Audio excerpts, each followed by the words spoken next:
Okay, hi guys. Today, ipapakita ko sa inyo kung gaano ka-superior yung ating Calvet C.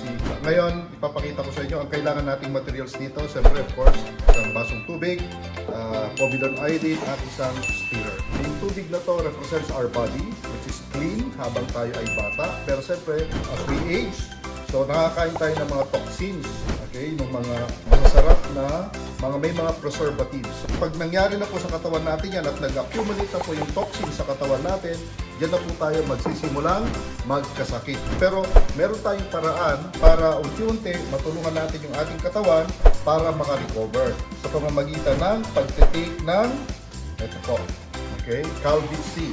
Ilalagyan natin ng konti yung ating baso na mayroong povidone iodine. So makikita nyo po dyan na unti-unti tutulungan, i-clear ang ating katawan, get rid of the toxins na na-accumulate. At unti-unti po makikita nyo na lumilinaw na. Protected ka ba kapag ikaw ay nag-take ng Calvet C? Opo, maski ikaw ay ma-expose sa mga free radicals at ikaw po ay makakain ng mga bawal, mga toxins. So protected po kayo.